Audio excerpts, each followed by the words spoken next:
ایک عرضی ہے نا، امتی یہ چاہتا ہے آقا آپ دیدار کروائیں یا نہ کروائیں، لیکن اپنی نگاہ میں تو مجھے رکھیں نا، تو جلوہ کیجئے خواب پردہ کیجئے۔ تو یہ عمار ابن یاسر، یہ عبداللہ ابن مسعود، یہ بلال حبشی اور یہ غربا صحابہ جو بظاہر غربت کا لبادہ اوڑے ہوئے تھے، مصطفیٰ جان رحمت کے قدموں میں بیٹھے تھے، اور وہ زمانے کے امیر جو اپنے آپ کو رئیس زیادہ سمجھتے تھے، خلاق ازل نے واضح اعلان فرما دیا، محبوب جو تیری مجلس میں بیٹھے ہیں یہ اللہ کو اتنے پسند آ گئے ہیں کہ کوئی مانے یا نہ مانے، ان کی محبت کی سچائی کی گواہی خود خدا دے رہا ہے۔ اور وہ فرما رہا ہے یریدون وجہہ۔ مفسرین کرام نے لکھا اس لفظ کی تفسیر میں، کہا اے محبوب یہ جو تیری سنگت میں صحبت میں تجھ پر ایمان لانے والے بظاہر اسلام کی ابتدا میں غریب غریب لوگ ہی کلمہ پڑھ رہے تھے، یہی وجہ تھی کہ نبی دو عالم صلی اللہ علیہ وسلم نے فرمایا ان الاسلام بدأ من الغرباء کما سیعود الی الغرباء فطوبی للغرباء، او کما قال علیہ السلام۔ میری دوڑے سلوڑے سننے والی قوم حدیث سن کے بھی سبحان اللہ کہہ لیا کرو۔ نبی پاک نے فرمایا بے شک اسلام کی ابتدا غربت کے عالم میں ہوئی ہے، کما سیعود الی الغرباء، جیسا کہ ان قریب اسلام کے نام لیوا اور اسلام کے پیروکار بظاہر غریب لوگ ہی رہ جائیں گے، یا ایک معنی یہ جیسا کہ اسلام پھر سے غربت کے زمانے میں چلا جائے گا۔ آج وہی وقت آ چکا ہے کہ امت مسلمہ جس بستی اور زوال کی عمیق ترین گہرے گڑھے میں گرتی چلی جا رہی ہے، اس غربت سے اگر نکلنا چاہتی ہے تو اے امت مسلمہ تم جب بھی ٹوٹ ٹوٹ کر جڑو گے تو نام مصطفیٰ پر جڑو گے، جب بھی گر گر کر اٹھو گے تو یاد مصطفیٰ پر اٹھو گے، اور جب بھی ڈوب ڈوب کر ابھرو گے تو نبی پاک کے نام سے ہی ابھرو گے۔ تو اے امت مسلمہ حضور نے خود ہی نتیجہ دیا ہے، فرمایا جیسا اسلام کی ابتدا غربت سے ہوئی، ایک زمانہ آئے گا پھر اسلام غریب ہو جائے گا، اس کے ماننے والے بھی بظاہر غریب لوگ ہوں گے اور اسلام بھی دست غربت میں ہوگا۔ فرمایا فطوبی للغرباء، اوے غربت کے عالم میں اسلام کا دامن نہ چھوڑنے والوں مبارک ہو تمہیں، تم اسلام کے وارث ہو۔ تو ہم یہ جو میلاد کی محافل سجائے بیٹھے ہیں، حضور کی آمد کے جو تذکرے کر رہے ہیں، اللہ جل وعلا کی جو باقی بلند کر رہے ہیں، مصطفیٰ جان رحمت کی آمد پر خوشی کا اظہار کر رہے ہیں، ہم یہ بتانا چاہتے ہیں کہ بظاہر ہم کوئی ایم پی ایم این اے یا لینڈ لارڈ یا ہم وقت کے وزیر اعظم یا پریزیڈنٹ نہیں، لیکن ہمارے لیے یہ نسبت ہی کافی ہے کہ ہم اپنا معیار زمانے سے جدا رکھتے ہیں، ہم تو محبوب بھی محبوب خدا رکھتے ہیں۔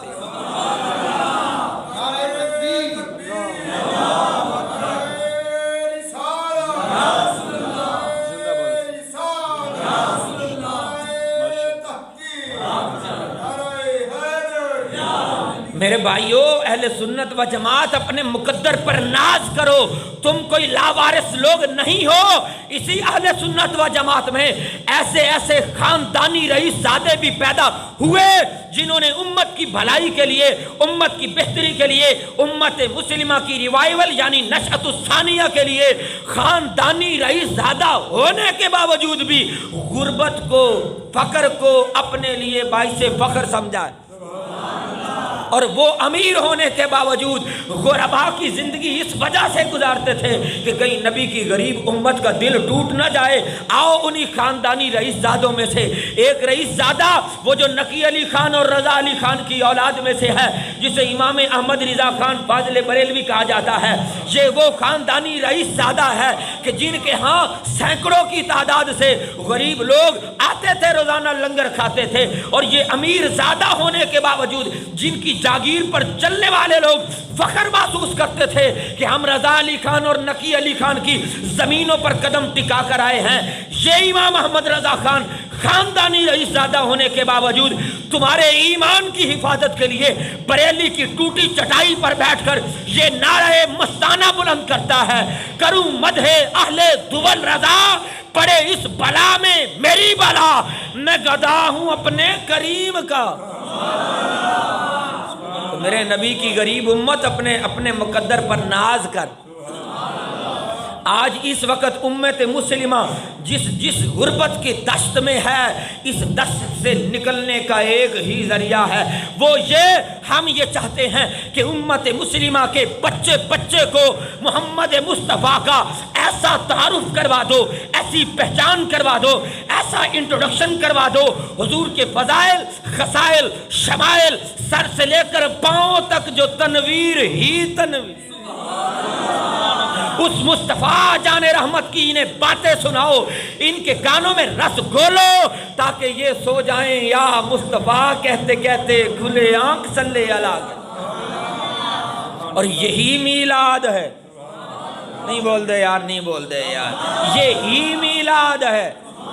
میلاد کیا ہے؟ ایک ایسی گیدرنگ، ایک ایسا اجتماع، مسلمانوں کا ایک ایسا اکٹھ جس میں بیٹھنے والے بظاہر تو غریب ہیں لیکن دل کے بڑے امیر ہیں۔ جب نبی کے نام پر جان دینے کی باری آتی ہے تو غریب ہی آگے نظر آتا ہے، کیونکہ اسے پتا ہے کہ اس نے یہ سبق امت مسلمہ کے ایک عظیم ترین بہادر سپوت اور رسول اللہ کے غلام عمر فاروق اعظم سے لیا ہے۔ وہ بخاری شریف کی مشہور حدیث مبارکہ ہے، والذی نفسی بیدہ، حضور نے فرمایا اس ذات کی قسم جس کے دست قدرت میں میری جان ہے، فرمایا لا یؤمن احدکم حتی اکون احب الیہ من والدہ وولدہ والناس اجمعین، او کما قال علیہ السلام۔ نبی پاک نے فرمایا تم اس وقت تک کامل مومن نہیں بن سکتے جب تک میں تمہیں اور تمہارے ماں باپ اور تمہاری اولاد اور ساری کائنات سے زیادہ پیارا نہ ہو جاؤں۔ تو ہم میلاد میں یہی چاہتے ہیں کہ تمہاری گٹی میں یہ سبق ڈالیں اور اپنے آپ کی بھی اصلاح کریں، تاکہ ہم مصطفیٰ جان رحمت کے سچے وفادار غلام بن جائیں۔ اے کاش جب ہم میدان معاشر میں جائیں رب فرمائے محبوب یہی تو وہ اخلاص والے ہیں، یریدون وجہہ، جو صبح کرتے تھے، شام کرتے تھے، تیری بارگاہ میں درود و سلام کرتے تھے، اور غرض فقط یہی تھی کہ ہمارا رب راضی ہو جائے، اس کا محبوب رسول راضی ہو۔ تو جب ہمارا رب خود ہی کہہ دے گا کہ محبوب یہی تو تیرے ہیں، جو تیرے ہیں وہ میرے ہیں، تو ہمارا بیڑا بھی پار ہو جائے گا۔ تو میرے نبی پاک کے غلاموں، یہ حدیث مبارکہ کے ضمن میں ایک روایت سنانے لگا ہوں۔ ایک دن حضرت عمر فاروق اعظم نبی پاک کا سچا وفادار صحابی تشریف لاتا ہے، آ کے عرض کرتا ہے، اپنی محبت کا اظہار کرتا ہے، یا رسول اللہ میں آپ سے پیار کرتا۔ اور بولو نا، وہ جو اپنے نبی سے پیار کرنے والے ہیں وہ تو بولو، تاکہ میں بھی یہ کہوں کہ یا رسول اللہ تیرے چاہنے والوں کی کیا۔ عمر فاروق اعظم آتے ہیں اور آ کر التجا کرتے ہیں، آقا میں آپ سے محبت رکھتا ہوں۔ نبی مکرم نے استفسار فرمایا، اے عمر کیا تیرے دل میں میری محبت کے علاوہ بھی کسی کی محبت؟ عمر فاروق اعظم، بخاری کی حدیث پاک ہے، عمر فاروق اعظم عرض کرتے ہیں، یا رسول اللہ صلی اللہ علیہ وسلم میرے دل میں آپ کی بھی محبت ہے اور اپنے گھر بار والوں کی بھی محبت ہے، اپنی جان کی بھی محبت ہے۔ نبی کریم نے اپنے ید اللہ والے گورے گورے ہاتھ عمر فاروق اعظم کے سینے پر پھیرے اور پوچھا اب بتا کس کی؟ عمر فاروق اعظم عرض کرتے ہیں، یا رسول اللہ اب میرے دل سے میرے مال کی، میری اولاد کی، میرے گھر بار والوں کی ساری محبت نکل چکی ہے، اب میرے دل میں اپنی جان کی محبت ہے یا نبیوں کے سلطان کی محبت؟ آقا دو جہاں نے اپنے ید اللہ والے گورے گورے ہاتھ پھر حضرت عمر فاروق اعظم کے سینے پر رکھ کر استفسار فرمایا، اے عمر اب بتا۔ اب عمر فاروق اعظم برجستہ پکار اٹھتے ہیں، کروں تیرے نام پہ جاں فدا؟ بول تو نہیں نا یار، بول تو صحیح۔ اب عمر فاروق اعظم برجستہ پکار اٹھتے ہیں، آقا اب تو عمر کے دل میں اپنی جان کا بھی محبت کا خیال نہیں ہے، اب عمر کا تو یہ ایک ہی خیال ہے کہ کروں تیرے نام پہ جاں فدا، نہ بس ایک جاں دو جہاں فدا، دو جہاں سے بھی نہیں جی برا، کروں کیا کروڑوں جہاں۔ تو بتائیے پھر امت مسلمہ کا اس سے بڑھ کر امیر کون ہو سکتا ہے جو اپنا قیمتی ترین اثاثہ اپنی جان نبی کے نام پہ قربان کرنے کا تیار ہو؟ تو اے امت مسلمہ اللہ کا شکر ادا کرو کہ ہم اہل سنت و جماعت ہم لاوارث نہیں ہیں، مجدد الفسانی کی فکر کے وارث ہیں، علامہ فضل خیر آبادی کی جرت کے امین ہیں، ہم سید کفایت علی کافی کے مجاہدانہ کردار کے امین ہیں۔ وہ بابا جو پھانسی کے پھندے کی طرف بھی جا رہا ہو نا تو بھی زبان پر نعت مصطفیٰ جاری ہو جاتی ہے، وہ پھانسی کے پھندے کی طرف چلتا چلا جاتا ہے اور زمانے والوں کو بتاتا جاتا ہے کوئی گل باقی رہے گا نہ چمن رہ جائے گا، پر رسول اللہ کا دین حسن رہ جائے گا۔ ہم سفیر و باغ میں ہے کوئی دم کا چہچہا، بلبلیں اڑ جائیں گی سونا چمن رہ جائے گا، اطلس و کم خواب کی پوشاک پر نازاں نہ ہو، اس تنے بے جان پر خالی کفن رہ جائے گا، نام شاہان جہاں مٹ جائیں گے لیکن یہاں حشر تک نام و نشان پنج تن رہ جائے گا۔ یہی میلاد ہے۔ ہم امت مسلمہ کی گھٹی میں یہ سبق ڈال دینا چاہتے ہیں، اے امت مسلمہ یاد رکھنا، جو پڑھے گا صاحب الاولاق کے اوپر درود، ہائے ہائے ہائے ہائے، امت مسلمہ تیرے کیسے خوش قسمتی کے دن ہیں کہ تو صبح کرے شام کرے مصطفیٰ کی بارگاہ میں پیش درود و سلام کرے۔ اب جزا سن، 90 سال کا بابا پھانسی کے پھندے کی طرف جاتا ہوا امت مسلمہ کو خوشخبری سناتا ہے، کہتا ہے جو پڑھے گا صاحب الاولاق کے اوپر درود، ایرانی ہو یا ہندوستانی ہو، پاکستانی ہو یا افغانستانی ہو، خراسانی ہو، عربی ہو یا عجمی ہو، سرائکی ہو یا پنجابی ہو، چکوالی بولنے والا یا پوٹوہاری بولنے والا، جو پڑھے گا صاحب الاولاق کے اوپر درود، کیونکہ یہ ہماری چھوٹی پہچان ہے، ہمارا بڑا انٹروڈکشن خود رب کرواتا ہے، فرماتا ہے ہوا سماکم المسلمین، وہی تو ہے جس نے تمہارا نام مسلمان رکھا ہے۔ فرمایا جو پڑھے گا صاحب الاولاق کے اوپر درود، آگ سے محفوظ اس کا تن بدن رہ جائے گا، سب فنا ہو جائیں گے کافی، ولیکن حشر تک نعت حضرت کا زبانوں پر سخن رہ جائے گا۔ تو میرے نبی پاک کے غلاموں، اپنی غربت کو ہی اپنے لیے فخر سمجھو۔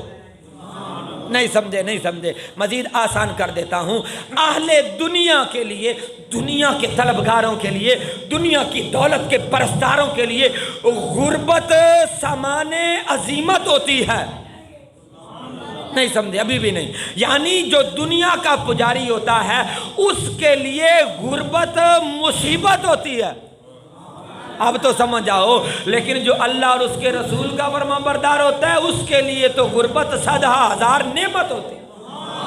وہ تو اسے نعمت سمجھتا ہے کہ مولا تیرا شکر ہے کہ تو نے مجھے اس صفت سے نوازا جسے مصطفیٰ کریم فرماتے تھے الفقر فخری والفقر منی۔ فرمایا غربت سے نہیں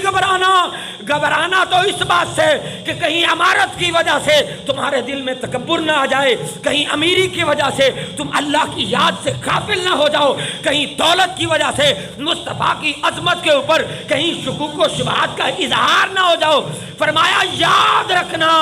اگر بظاہر غریب ہوئے لیکن اللہ رسول کے فرما بردار ہوئے تو تم ہی زمانے کے امیر ٹھہرو، پھر تم گھبرانا نہیں، تم یہ دل میں خیال رکھنا کہ یا رسول اللہ میرے گھر میں بھی کرم فرمائیے۔ سنا ہے یقیناً آپ ہر عاشق کے گھر تشریف لاتے ہیں، کبھی میرے گھر میں بھی ہو جائے چراغاں یا رسول۔ آؤ میں آپ کو ایک غریب کی داستان سناؤں کہ جس غریب نے غربت کو مصیبت نہیں سمجھا، سامان ہزار عظیمت سمجھا، اللہ کی طرف سے آزمائش سمجھا، اس نعمت کو لیا اور اسی نعمت میں خوش رہ کر صبر کرنا شروع کر دیا۔ اللہ کو اس غریب کی جھونپڑی اتنی پسند آ گئی کہ نبیوں کا سلطان خود چل کے اس کے دروازے پہ چلا گیا۔ آئیے میں آپ کو سنانے لگا ہوں، امام طبرانی معجم کبیر میں روایت کرتے ہیں، خرج رسول اللہ صلی اللہ علیہ وسلم مہاجرا من مکہ الی المدینہ المنورہ ومعه ابو بکر الصدیق وعامر بن فہیرہ ومروا علی خیمۃ فی الصحراء خیمۃ ام معبد الخزاعیہ۔ بولو تو صحیح نہ ذرا پیار سے، سنے حدیث بھی سن کے سبحان اللہ کہہ لیا کرو۔ میرے آقا دو جہاں یہ جب مکہ شریف میں ہیں تو مکے کے بدبخت اوباش لوگ جنہوں نے یہ کہا تھا اے محمد اگر آپ کعبے میں عبادت سے نہ رکے تو معاذ اللہ ہم تمہارے خلاف مکے کے جنگلوں کو نوجوانوں سے بھر دیں گے، حبیب خاموش تھے، خلاق ازل کی غیرت کو گوارا نہ ہوا، فرمایا محبوب اسے کہہ دو فَلْيَدْعُ نَادِيَا سند الزبانیہ، اے ابو جہل تو اپنے لونڈے بلا، رب اپنے محبوب کی عزت کی حفاظت کے لیے زبانیہ فرشتے بلائے گا۔ وہ رب جو اپنے محبوب کی عزت کی حفاظت کے لیے زبانیہ زبان سے بنا ہے۔ امام جلال الدین والملہ امام سیوطی نے لکھا کتاب الحبائق من اخبار الملائک میں، فرمایا اس زبان کا معنی ہوتا ہے اریسٹ کرنا، گرفتار کرنا۔ فرمایا یہ اللہ کی وہ ریزرو فوج ہے جو ناموس رسالت کے گستاخوں کو گرفتار کرنے کے لیے رب کے حکم کا انتظار کر رہی ہے۔ فرمایا فَلْيَدْعُ نَادِيَا، ابو جہل تو بدبخت یہ کہتا ہے کہ اے محمد کعبے میں عبادت نہ کیا کر، ہمارے لوگوں کے دل بہلتے ہیں، دھڑکتے ہیں اور ان کے دل بدلتے ہیں، وہ اپنا عقیدہ چھوڑنے کو تیار ہونے لگ جاتے ہیں، اپنے گھر میں عبادت کر لیا کرو۔ نبی کریم کو جب ابو جہل نے یہ کہا آقا دو جہاں نے جھڑک دیا، بدبخت کہنے لگا اے محمد تم جانتے نہیں میں کتنا رئیس ہوں، میں مکے کا وہ امیر زادہ ہوں، میں چاہوں تو آپ کے خلاف مکے کے جنگلوں کو نوجوانوں سے بھر سکتا ہوں۔ اور خلاق ازل بڑی غیرت والا ہے، وہ محبوب کی عزت کی حفاظت کا ذمہ اپنے ذمے لیے ہوئے ہے۔ وہ فرماتا ہے فَلْيَدْعُ نَادِيَا، اسے چاہیے کہ وہ اپنے جتھے بلائے، سند الزبانیہ ہم بھی عاشق فرشتے بلائیں گے۔ یہ مصطفیٰ جان رحمت جن کی عزت کی حفاظت خود رب کرتا ہے، لیکن رب یہ چاہتا ہے کہ مصطفیٰ ہجرت کریں۔ اب مکے کے بدبختوں نے آقا دو جہاں کا مکے میں رہنا اور جینا دو بھر کر دیا ہے، ہجرت کا حکم آ جاتا ہے، آقا دو جہاں چلتے ہیں مکہ شریف سے مدینہ کی طرف۔ مدینہ اس وقت یثرب ہے، بیماریوں کا گھر ہے، آقا ابھی پہنچے نہیں، سفر میں ہیں۔ جب آقا پہنچتے ہیں قدم ٹکاتے ہیں، مدینے کو دارالشفا بناتے ہیں۔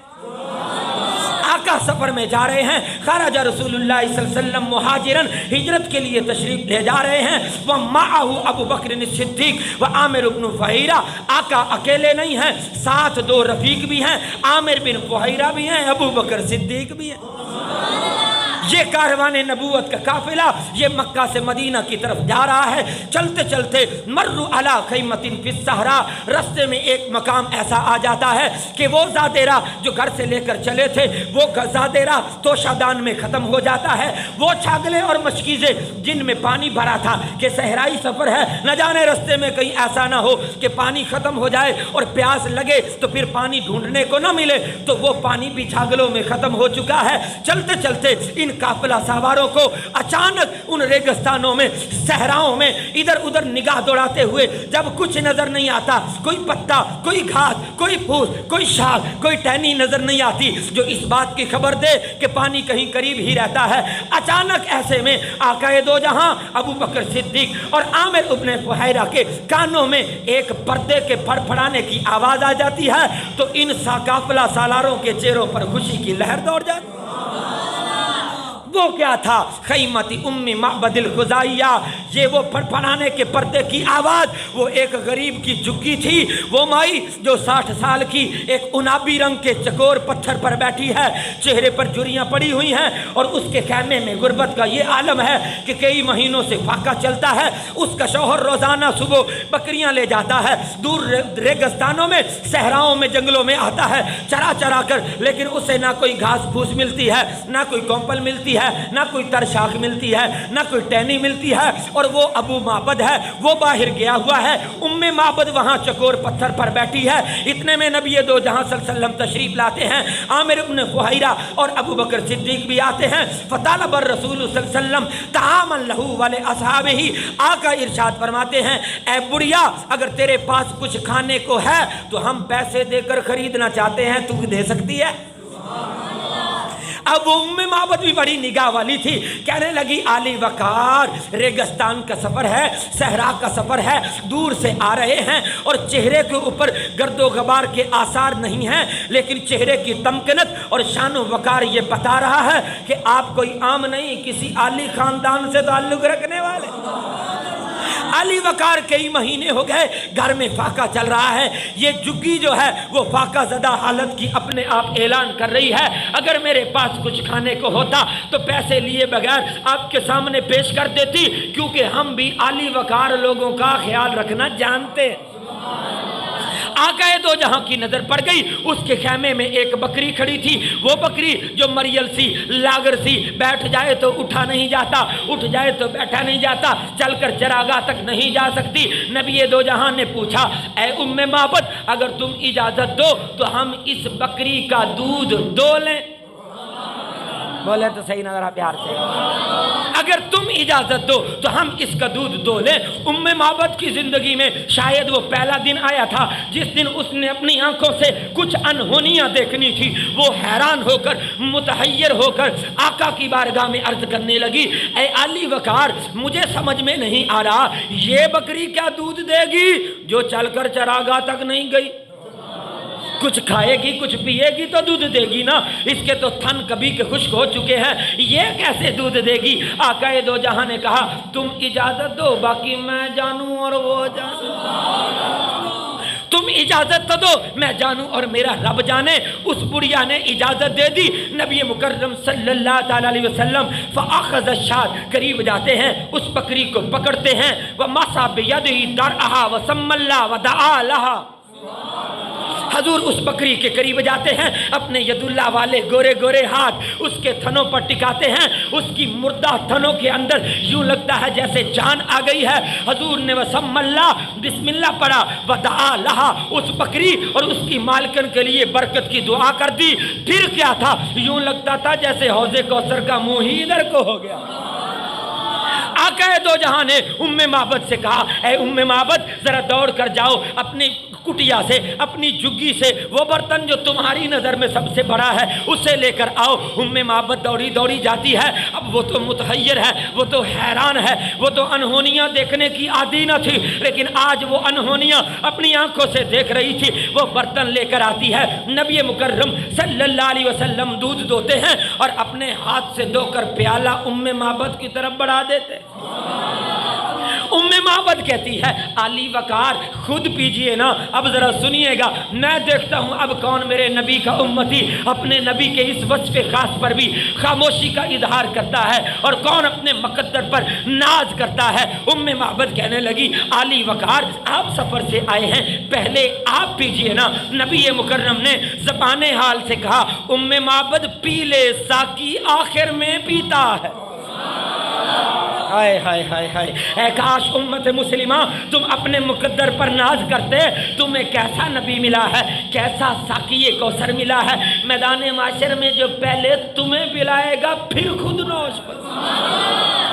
کہا ام معبد پی لے ساقی آخر میں پیتا ہے۔ کبھی غور تو کیا کرو نا، گھر میں ہماری ماں ہوتی ہے نا، جب وہ ہمیں کھانا کھلانے لگتی ہے تو وہ جو کٹوری میں سالن ہوتا ہے، وہ جو دیگچی میں ہوتا ہے، اس میں سے سب کو ڈال کے دیتی رہتی ہے، اس کے اوپر ایک رکابی رکھ دیتی ہے، کسی کو پتہ ہی نہیں چلنے دیتی کہ باقی کتنا بچ گیا ہے، سارے گھر والے سیر ہو کر کھا لیتے ہیں۔ اب وہ خالی دیگچی سے ہی روٹی لگا لگا کر لوگوں کو یہ دکھا رہی ہوتی ہے کہ جیسے سب سے زیادہ یہی کھا رہے ہیں۔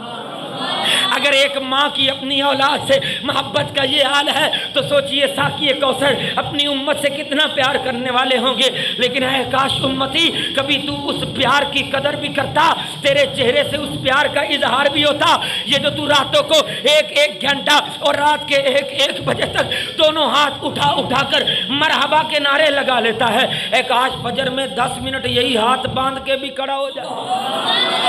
تو شکرانہ ادا کرتا کہ اللہ نے مجھے کیسا محبوب نبی دیا ہے، امت کا غمخوار دیا ہے، غریب پرور دیا ہے، در یتیم دیا ہے، یتیموں کا سہارا دیا ہے، آمینہ کا لال بانی اسلام، تاجدار مدینہ، صاحب ثروت جانے جانا، حبیب خدا، خالق کے محبوب، دو جہانوں کے سردار، ذالک الکتاب والے راہ ہدایت دکھانے والے، سردار عرب، شہنشاہوں کے شہنشاہ، صادق و امی، ضعیفوں کے ملجا ماوا، طٰہٰ کی شان والے، ظلمت کو مٹانے والے، فوقیت کی شان والے، قرآن والے، لولا کے سہرے والے، محمد عربی، نور الہی، ہادی برحق، یتیموں کے سہارے۔ یہ ہمارے پیارے نبی اللہ نے ہمیں عطا کیے ہیں، اے کاش ہم اس نعمت کی قدر کرتے۔ لقد من اللہ علی المؤمنین اذ بعث فیہم رسولا، تو وہ نعمت آج بھی ہم میں موجود ہے، ہم آج بھی اس نعمت کا شکر ادا کرنے والے بن جاتے۔ میں بات کو تھوڑا آگے چلانا چاہتا ہوں۔ نبی مکرم نے فرمایا ام معبد پیلے ساکی آخر میں بھی، راوی کا بیان ہے وشارب اصحابہ وشارب آخرہم، ام معبد نے پیا، آقا کے غلاموں نے پیا، نبی مکرم نے نوش فرمایا، آقا چل دیے، ام معبد حیران۔ جس سمے وہ آقا کے ہاتھوں سے لیا دودھ کا پیالہ پی رہی تھی، کن اکھیوں سے سر سے لے کر پاؤں تک تنویر ہی تنویر کے مصداق رب جل و علا کے محبوب کو دیکھ رہی تھی۔ اس نے نہ جانے کس سمے سر سے لے کر پاؤں تک میرے نبی کا حلیہ یاد کر لیا، میرے نبی کے وصف یاد کر لیے۔ اے امت مسلمہ، میں آج تمہیں یہی سنانا چاہتا ہوں، اس لیے کہ جس نبی کی محبت میں تم ہر سال میلاد کے مہینے میں نعرے بھی لگاتے ہو اور رات کو مصطفیٰ کو یاد کر کے سو جاتے ہو، اے کاش وہ آقا آپ کے بھی خواب میں تشریف لائیں جس کی محبت میں کئی سالوں سے آپ نے اپنے دیدے بچھا رکھے۔ آقا چل دیے، ام معبد متحیر ہے، وہ فی المساء عاد ابا معبد وقال انی ارا حلیبا ولا حروب عندنا۔ جب شام کا وقت آیا، ابو معبد تھکا ہارا اپنی بکریاں بھوکی پیاسی لے کر اپنے گھر آ جاتا ہے اور آ کر کہتا ہے، اے ام معبد انی ارا حلیبا ولا حروب عندنا، میں اپنے گھر میں دودھ کی خوشبو محسوس کر رہا ہوں۔ ہمارے گھر میں دودھ کہاں سے آ گیا؟ یہاں تو کئی ماہ گزر گئے، فاقے گزرے ہیں اور یہاں تو کچھ کھانے پینے کو نہیں ملتا۔ ادھر میں سارا دن ریگستانوں میں صحراؤں میں دور دور اپنی بکریاں پھراتا رہا، گھماتا رہا، کہیں کوئی پتا مل جائے، کوئی شاخ مل جائے، کوئی ٹہنی مل جائے، کوئی کومپل مل جائے۔ ام معبد پکار کر کہنے لگی، ابو معبد تو صبح سے لے کر شام تک بکریوں کو ریگستانوں میں صحراؤں میں کومپلیں ڈھونڈنے کے لیے لے کر پھرتا رہا کہ کہیں کوئی شاخ ملے، کوئی پتا ملے، کوئی سبزہ ملے، کوئی گھاس پھوس ملے، کوئی ٹہنی ملے کہ بکریوں کی پیاس بجھ جائے اور بھوک ختم ہو جائے۔ لیکن غور تو کرنا، تو ادھر ٹہنیاں شاخیں اور کومپلیں ڈھونڈ رہا تھا اور ادھر کوئی سارا ہی گلستان لے آیا۔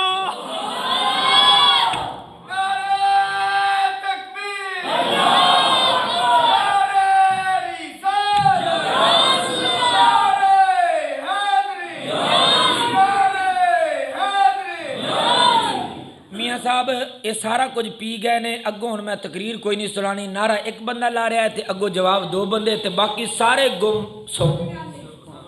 ہن نعرہ لاؤ تے سارے بندے ہاتھ چوکے نبی دی محبت وچ تاکہ پتہ لگے سارے دی حاضری ہو گئی ہے۔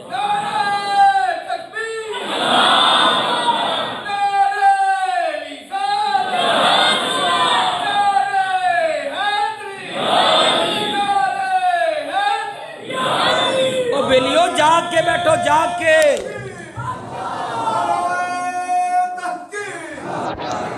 ذرا جاگ کے بیٹھو نا۔ اسی کوئی مرگ دی محفل وچ نہیں آئے بیٹھے،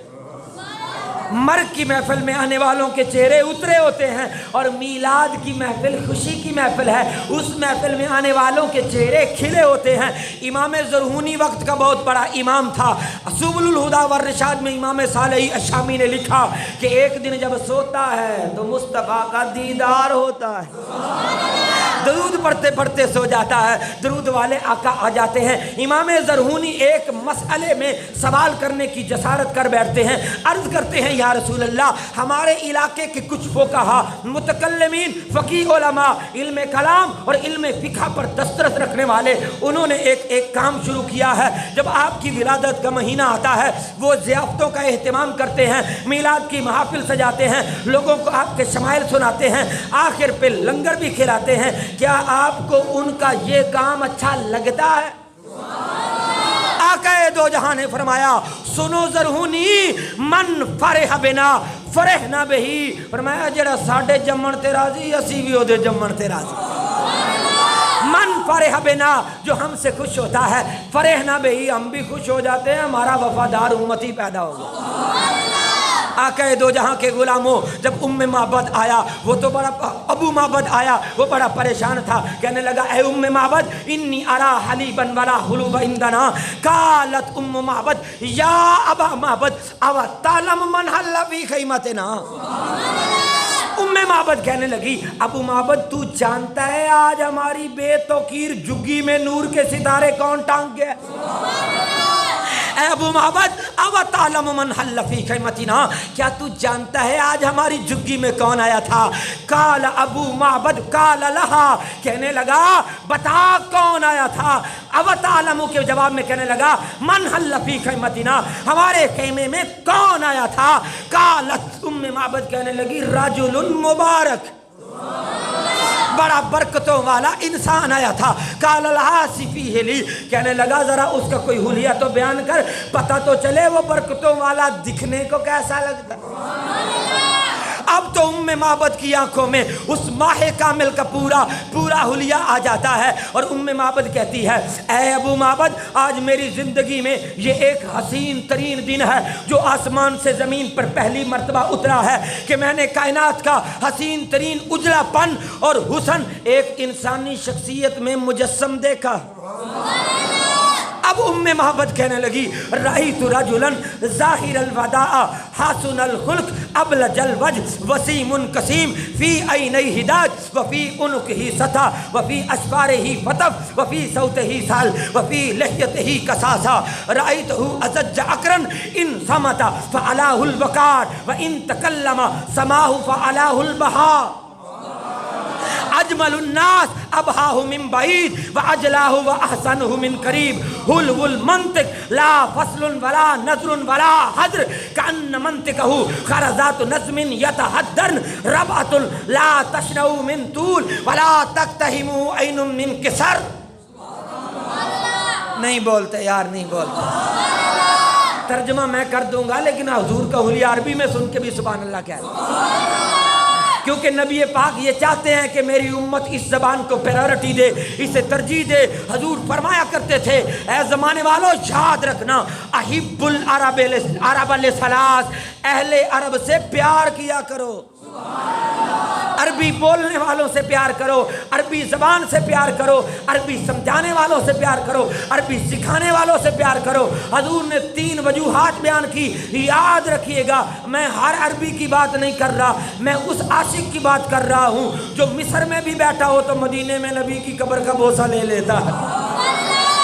وہ اجمی ہی کیوں نہ ہو، آقا کی عربی بولے، آقا کو پسند آ جائے تو آقا اسے مصر میں بیٹھے بیٹھے اپنا دیدار کروا دیتے ہیں. میں ان ڈاکوؤں کے ادب اور تعظیم کی بات نہیں کروں گا جو دھکے سے عربی بن بیٹھے ہیں، میں تو ان کی بات کر رہا ہوں جو صبح و شام یہ کہتے ہیں یا رسول اللہ تیرے چاہنے والوں کی.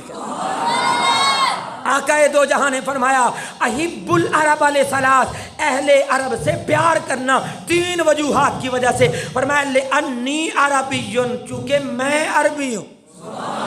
حضور نے فرمایا میری مادری زبان عربی ہے، لیکن ہائے افسوس آج ہم پریورٹی دیتے ہیں، ترجیح دیتے ہیں، اپنے بچوں کو ملٹیپل لینگویج سکھاتے ہیں. ہم اپنے بچوں کو انگلش تو بہت سکھاتے ہیں، جافری چوسر کا انگلش لٹریچر پڑھاتے ہیں، شیکسپیئر کے ناولز اور ڈراماز پڑھاتے ہیں، جین آسٹن کا پرائڈ اینڈ پریجوڈیس پڑھاتے ہیں، مدر ٹریسا اور مارٹن لوتھر کے رفائی کارنامے پڑھاتے ہیں. ہائے ہیرما نصیبی اگر نہیں پڑھاتے تو صحیح معنوں میں قرآن نہیں پڑھاتے، نہیں پڑھاتے تو اپنے بچوں کو حدیث نہیں پڑھاتے، نہیں پڑھاتے تو قرآن پاک کی تعلیم کو سمجھنے کے لیے عربی لینگویج نہیں پڑھاتے. اے کاش امت مسلمہ تم پریورٹی دین کی تعلیم کو دیتے، عربی کو دیتے. تو پھر میں دعوے سے کہنا چاہتا ہوں کائنات کی کوئی کتاب پڑھ لو، شیکسپیئر کو پڑھ لو، ولیم ورڈسورتھ کی پوٹری پڑھ لو، جین آسٹن کا پرائڈ اینڈ پریجوڈیس پڑھ لو، مدر ٹریسا اور مارٹن لوتھر کو پڑھ لو، لیکن کوئی کتاب اس وقت تک فائدہ نہیں دے گی جب تک سمجھ میں نہ آ جائے.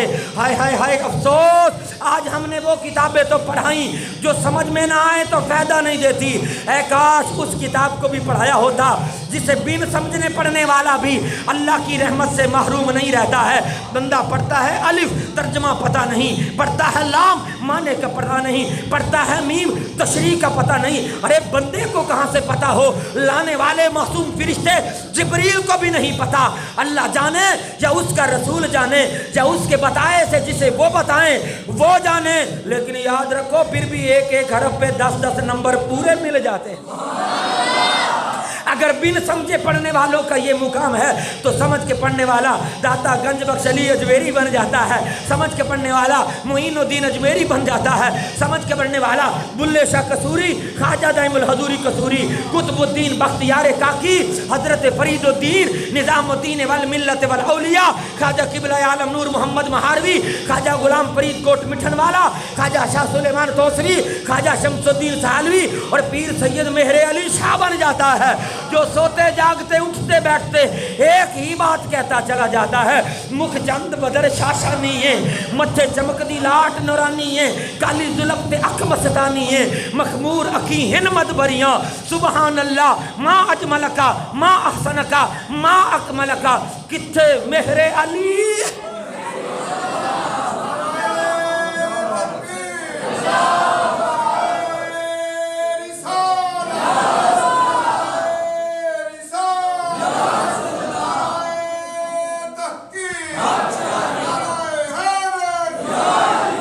میں منع نہیں کرتا کہ اپنے بچوں کو لٹل اینجلز میں نہ پڑھاؤ، اپنے بچوں کو دی ایجوکیٹر سے نہ پڑھاؤ، میں یہ کہنا چاہتا ہوں پڑھاؤ لیکن پریورٹی اس دین کی تعلیم کو دو، عربک لینگویج کو دو، کیونکہ ہمارا سارا ورثہ وہ اللہ کے رسول کے فضل سے جو ہم تک ہمارے محسنین نے پہنچایا ہے وہ زیادہ سے زیادہ عربک لینگویج میں ہے، جب ہم اسے بھی سمجھیں گے تو انشاءاللہ عربی سے بھی پیار ہوگا اور سردار عرب سے بھی پیار ہوگا۔ حضور نے فرمایا لِأَنِّي عَرَبِيٌّ، اہل عرب سے پیار کرنا کیونکہ میں عربی ہوں، فرمایا وَالْقُرْآنُ عَرَبِيٌّ، اللہ کا کلام عربی ہے۔ اور بڑی پیاری بات کرنے لگوں، فرمایا وَكَلَامُ أَهْلِ الْجَنَّةِ عَرَبِيٌّ، او کما قال علیہ السلام، میری دوڑے سلوڑے سنن والی قوم حدیث سن کے بھی سبحان اللہ کہہ لیا کریں، نبی پاک نے فرمایا اہل جنت کی زبان بھی عربی ہے۔ اب جنتی تو عربی میں حدیث سن لے، ترجمہ میں پنجابی میں بھی کر دوں گا۔ کیا کہنے لگی ام معبد؟ کہنے لگی ابو معبد رأیت رجلا ظاہر الوداع، آج میں نے ایک انسان دیکھا ظاہر الوداع متناسب الاعضاء ابلج الوجہ، چہرہ نور، نور پر نور، بکائے نور، نور علی نور، حسن الخلق، اخلاق خلائق کی حد سے بھی خوباں، وسیم قسیم، جسم کا ایک ایک انگ نرمل بے میل باسلی کا باوقار۔ آئے ہائے کاش آپ عربی کی فصاحت و بلاغت کو سمجھ پاتے کہ ام معبد جس نے نبی کے ہاتھوں ایک گھونٹ دودھ کا پیا، جب آقا چلے جاتے ہیں تو ام معبد عربی ایسے بولتی ہے جیسے یوں لگتا تھا کہ نبی کے مشکات نبوت سے علم حاصل کر بیٹھا۔ اگر 60 سال کی بڑھیا ایک دودھ کا پیالہ مصطفیٰ جان رحمت کے ہاتھوں سے پی لے تو 15 صدیاں گزرنے کے بعد علماء سیر اور محدثین کرام آج انگشت بدنداں ہیں کہ 60 سال کی بڑھیا نبی کی شانیں کیسے بیان کرتی ہے۔ تو پھر اس علی کے بارے میں سوچو نا جس کے بارے میں نبی نے کہا انا مدینۃ العلم وعلی بابها، جس علی نے نبی کے مشکات نبوت سے علم لیا ہو، جس عثمان ذو النورین نے نبی کے مشکات نبوت سے علم لیا ہو، جن شیخین کریمین ابو بکر و عمر نے اور جن خاتنین کریمین حضرت عثمان و علی نے اور جن حسنین کریمین، نہیں سمجھے یار، نہیں سمجھے۔ تے سنیاں دے بھی کئی تڑے بن گئے، ایک نے آکھیا وہ افضل تے ایک نے آکھیا وہ افضل، ایک نے کیا اسی انہوں مننا گے ایک نے کیا انہوں۔ میر سید عبدالواحد بلگرامی آل نبی اولاد علی، وہ مجدد سید زادہ احمد رضا بریلوی ہر سال اس کے مزار پر کھڑے ہو کر ہاتھ باندھ کر کہتا تھا یا رسول اللہ تیرے چاہنے والے، ہاتھ باندھ کر اس سید زادے کے مزار پر ہر سال درود و سلام پڑھا کرتا۔ اس سید زادے نے سارے جھگڑے ہی مٹا دیے۔ سبع سنابل میں میر سید عبدالواحد بلگرامی نے لکھا جس کا مفہوم یہ ہے، فرمایا شیخین بھی ہمارے، خاتنین بھی ہمارے، حسنین بھی ہمارے اور ان کے جد کریم راحت کونین۔ اور سنیو اپنے مقدر پہ ناز کرو۔ شیخین بمانا ابو بکر و عمر، خاتنین بمانا عثمان و علی، حسنین کریمین، طیبین طاہرین، شمسین قمرین، منیرین عظیمین، شہیدین، ریحانتین، سبتین، عابدین، ساجدین، کل منہما نور العین و مجمع البحرین۔ کیا کیا بتاؤں سونے حسن اور حسین، یہ حسن و حسین بھی ہمارے، عثمان و علی بھی ہمارے، ابو بکر و عمر بھی ہمارے، اور میر سید عبدالواحد الگرامی نے روڑائی مکا دیتا، فرمایا یہ جو شیخین کو، ابو بکر و عمر کو، خاتنین پر، عثمان و علی پر فضیلت ہے، کہا ہم اس کے قائل ہیں، یہ فضیلت ہے، فرمایا لیکن یاد رکھنا شیخین کی فضیلت ایسی نہیں کہ اس کی وجہ سے خاتنین کی شان میں کوئی کمی آ گئی، فرمایا شیخین بھی شانوں والے، خاتنین بھی شانوں والے، تو پھر جھگڑا کد ہے؟ جس کی جو جزوی خصوصیات اور فضیلتیں ہم وہ مانتے ہیں، لیکن امت کی ایک ترتیب ہے جو خلافت کی، تو وہی ہمارے ہاں افضلیت کی، لیکن یاد رکھیے گا کسی ایک کے افضل ہونے سے دوسرے کی شان میں کمی نہیں آ جاتی۔ اب ذرا سمجھیے میں کیا سمجھانا چاہتا ہوں، تو یہ مشکات نبوت سے علم لینے والے سوچئے جب یہ نبی کا حلیہ بیان کرتے ہوں گے تو پھر حضرت علی المرتضی یہ کیوں نہ کہیں لم ارا مثلہ ولا قبلہ ولا بعدہ، کہتا ہے جب کوئی نبی کو دیکھ لیتا تو اسے برجستہ کہنا پڑ جاتا تھا، لم ارا قبلہ ولا بعدہ مثلہ، کہ میں نے تو اس جیسا حسین نہ پہلے کبھی دیکھا ہے اور نہ کوئی مائی کا لال آج تک پیدا ہوا اور نہ ہی کوئی مائی جن سکے گی۔ اب معبد کہنے لگی رأیت رجلا ظاہر الوداع، میں نے ایک انسان دیکھا متناسب الاعضاء ابلج الوجہ، جس کا چہرہ نور علی نور، پر نور، بکائے نور، حسن الخلق، اس کے اخلاق کیا کہنے، خلائق کی حد سے بھی خوباں، وسیم قسیم، جسم اتنا پیارا، وہ ایسا نرمل اور بے میل، باسلیقہ، باوقار، اور اس کی آنکھوں کے کیا کہنے، فی عینیہ داج، ارے اس کی آنکھیں اتنی پیاری، حیا سے سرسراتی ہوئی، یوں لگتا تھا جیسے جادوئی موتی سیپ ہوتے ہیں اور ان میں کٹور کٹور کالی کالی کچور کچور سیاہ پتلیاں، اور ان کے اوپر یہ پتلی پتلی کٹار بھویں شائستگی سے آپس سے جڑی ہوئی، وہ جدھر کو نگاہ اٹھاتے موسم ہی بدل جاتا تھا۔ ارے ان کی آنکھوں کے کیا کہنے، فی عینیہ داج وفی اشفارہ وطب وفی عنقہ سطا، لم تعبہ سجلا ولم تضر بہ سہلا، نہ پیٹ بڑا ہونے کا عیب، نہ گردن چھوٹی ہونے کا عیب، گردن بھی پیاری سجیلی ستواں اونچی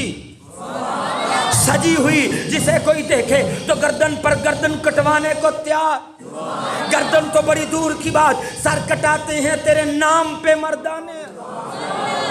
بولو تو صحیح نہ یار، او بیلیو جے تے مولوی سر لاوے تو بڑی تسی اچھی سبحان اللہ کہیں دے۔ محبت کہنے لگی فی عنقہ ہی سطح، اس کی گردن اونچی سجیلی ستواں، وفی صوتہ ہی سہل، اور اس کی آواز کے کیا کہنے، جب بولے لب کھولے کانوں میں رس گولے، وفی صوتہ ہی سہل، رائتہ ازج اکرن، بال بڑے پیارے پیارے، میانہ گنگریلے کالے سیاہ، ابہاہ من بعید واجلاہ واحسنہ من قریب، اگر کوئی دور سے دیکھتا تو سراپائے جاہو حشم، ارے قریب آ کر اگر مس کرنے کی سعادت ملتی تو مرد ابریشم، ان سمتا فعلاہ الوقار و ان تکلم سماہ فعلاہ البہا، کہا خاموشی میں پروقار، بولے اور مسکرائے تو حسن کی آبشار، آئے ہائے ہائے، حلو المنطق میٹھی بات کرنے والا، فصل قول فیصل کہنے والا، نظر والا حضر، کم گو کم گئی ایسی نہیں کہ بات پوری ہی نہ ہو، کان منطق او خرزات نظم یتحدر، وہ جب بولتا ہے لب کھولتا ہے موتی ایسے لگتا ہے جیسے پھولوں کی شاخ میں پروتے چلے جاتے ہیں، آئے ہائے ہائے، فرمایا فہو اندر الثلاثۃ منظرا واحسنہم قدرا، غصن بین غصنین، ربعۃ لا تشرع من طول ولا تقتحم عین من کسر، کہا اتنے لمبے قد والا بھی نہیں کہ قد کی لمبائی آنکھوں کو چبھے، اور اتنے چھوٹے قد والا بھی نہیں کہ معاذ اللہ عیب لگے، موضوع قد و قامت والا، کہا وہ اکیلا ہی ایسا نہیں تھا، غصن بین غصنین، وہ دو پھولوں کی شاخوں کے درمیان ایک ڈال، جو ساتھ آئے تھے نا دو رفیق، وہ بھی بڑے کمال والے، فہو اندر الثلاثۃ منظرا واحسنہم قدرا ولہ رفقا یحبون بہ، ان قال سمعوا لقولہ، ان امر تبادروا الی امرہ، محفوظ محشود لابس ولا مفند، اے ابو بکر کی اور حضرت عامر ابن فہیرہ کی شان بیان کر. کہا غصن بین غصنین، وہ جو مبارک شخص تھا نا، وہ دو ڈالوں کے درمیان ایک پھولوں بڑی شاخ، خوش خیال، خوش خصال، خوش اندام، خوش رفتار، خوش گفتار، کمال حد جمال. تے تسی بھی کر دیتا کمال، ہر شے پیتی جاندے ہو. نبی کے حسن تے ہی چپ کر کے بہ گئے جے یار. ایسے میں تو عاشق کو وجد میں آ جانا چاہیے تاکہ جب پل صراط پر جائے تو وہ وجد یاد آ جائے کہ ہے رب سلم صدائے محمد. رضا اب پل سے وجد کرتے گزریے. احمد رضا نے یہ کہا ہے گھبرانا نہیں، اگر یہاں حضور کا حلیہ یاد کر لیا انشاءاللہ قبر میں بھی کام آئے. فرمایا لحد میں عشق رخ شاہ کا داغ لے کے چلے، اندھیری رات سنی تھی چراغ لے کے چلے. ان کے غلاموں کا نقش قدم ہے راہ خدا، وہ کیا بہک سکے جو یہ سراغ لے کے. اب تو امتی کو خوش ہو جانا چاہیے. کہا جو ساتھ آئے تھے نا وہ بھی بڑے کمال والے، احسنہم قدرا، وہ بڑی قدر کرنے والے تھے اپنے آقا کی. غلام ایسے کہ آقا پر قربان ہونے کو تیار. لہو رفقا یحفون بہی، دو رفیقوں کا ہم جولی، وہ ہم جولی اسے ہر وقت اپنی توجہ کے دائرے میں گھیرے رکھتے. انقال سامع لقولہ، اگر وہ کچھ کہہ دیتا تو حکم کے لیے دوڑ پڑتے. وَإِنْ أَمَرَ تَبَادَرُوا إِلَىٰ أَمْرِهِ، اس کے لفظ سے نکلا ہوا ایک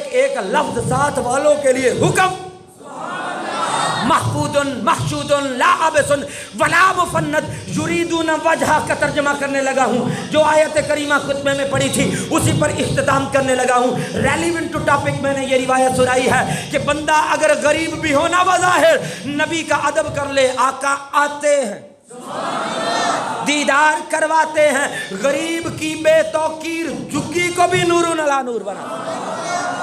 فرمایا ساتھی بلند بخت، وفا شعار، اطاعت شعار، مخلص اخلاص والے، رب کی رضا کے لیے اس کا ہر ایک حکم ماننے والے، اور ساتھی بھی زیادہ بولنے والے نہیں، کم گو پر لطف لطیف باتیں کرنے والے. کہنے لگی ابو معبد وہ اتنا پیارا تھا کہ خورشید اور مہتاب تو اس کے قدموں کی دور، کائنات کے ذرے ذرے کا اس کو سلام.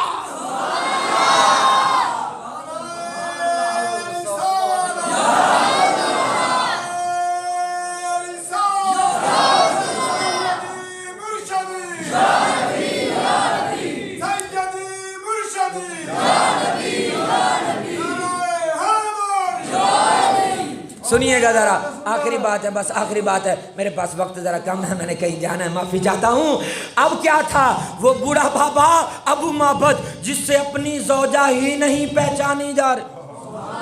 نہیں سمجھے. اگر بکری کی مردہ رگوں میں جان آ گئی تھی تو 60 سال کی بڑھیا بھی چمک تجھ سے پاتے ہیں سب پانے والے.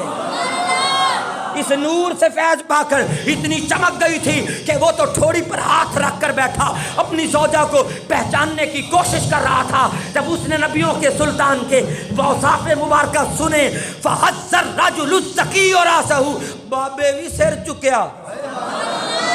نہیں سمجھے. اب تو میں نے پنجابی میں ڈائیورشن لے لیا ہے، 13 کالیں آ چکی ہیں، مانگا منڈی جا کے بیان کرنا ہے. تے ہن بھی تسی نہ بولو تو پھر ہر شے ہی پیتی جاندے ہو، پتہ نہیں ہر کی کیتی جاندے ہو. ذرا سمجھیے گا. فَحَزَّ الرَّجُلُ الزَّكِيُّ رَأْسَهُ، اے بابا بڑا ذہین سی، انج بیٹا ٹھوڈی تے ہاتھ رکھ کے جدوں انہیں سنیا نا نبی دی شاناں، سر چکیا تے پکار کے کہتا ہے وَيْلَكَ أَوَتَعْلَمِينَ هَذَا، اوے ابے معبد ام معبد، او تیرا بیڑا تر جائے، او تینوں پتہ ہے او کون سی؟ وہی لکے، یہ پیار کی جھڑکی ہے. تو جنہیں نکاح ہی نہیں کیتا انہوں کی پتا جھڑکی کیویں پہندی. وہی لکے اوتعلمین من ھذا. ابو معبد کہنے لگا ام معبد، وہ تیرا اللہ بھلا کرے، وہ تیرا بیڑا تر جائے، تجھے پتا ہے اوتعلمین، کیا تو جانتی ہے من ھذا وہ کون تھا؟ قالت لہو من ہوا، کہندی دس تے صحیح کون. بتا تو صحیح کون تھا؟ بس وہ جو بات کی تھی ابو معبد نے اسی پر اختتام کرنے لگا ہوں۔ اللہ تعالیٰ قرآن پاک میں ارشاد فرماتا ہے وَلَا تَطْرُدِ الَّذِينَ يَدْعُونَ رَبَّهُمْ بِالْغَدَاةِ وَالْعَشِيِّ يُرِيدُونَ وَجْهَهُ۔ محبوب تیری امت کے وہ غریب جو بظاہر غریب نظر آتے ہیں، دل کے اتنے سچے ہیں، اللہ ان کے اخلاص کی گواہی خود دیتا کہ یہ دنیا کی مال و دولت کے پجاری نہیں، یہ تو تیری غلامی کو ہی اپنے لیے سند سمجھا۔ ابو معبد کہنے لگا، کہا واللہ انہو صاحب قریش، واللہ انہو محمد وبکل فخر انہو محمد ومن آمینۃ الی حوا ومن عبد اللہ الی آدم انہو محمد ابن عبد اللہ ابن عبد المطلب ابن ہاشم ابن عبد مناف ابن قصی بن کلاب بن مرہ بن کعب بن لؤی بن غالب بن فہر بن مالک بن نضر بن کنانہ بن خزیمہ بن مدرکہ بن الیاس بن مدر بن نزار بن مہد بن عدنان۔ یہاں تک حضور کا بیان۔ آگے عبداللہ ابن عباس کہتے ہیں تاریخ ابن عساکر سے اپنی آنکھوں سے دیکھ کر پڑھ کے سنانے لگا ہوں۔ عدنان بن عدد بن اشب بن صالح بن سالو بن الحمیسہ بن نبت بن حمل بن قیدار بن اسماعیل بن ابراہیم بن تارخ بن یاخور بن شاروخ بن ارغو بن بالغ بن عابر بن شالح بن ارفخشن بن سام بن نوح علیہ السلام بن انوشر بن متوشرہ بن اخنو ادریس بن یرد بن محلائل بن کنان بن انوش بن شیس بن آدم علی نبینا وعلیہ الصلاۃ والتسلیم۔ ابو معبد کہنے لگا، اے ام معبد، اے کاش میں بھی اس وقت ہوتا تو نبیوں کے سلطان کے قدموں میں سر رکھ کر کہتا کروں تیرے نام پہ جاں فدا، نہ بس ایک جاں دو جہاں فدا، دو جہاں سے بھی نہیں جی بھرا، کروں کیا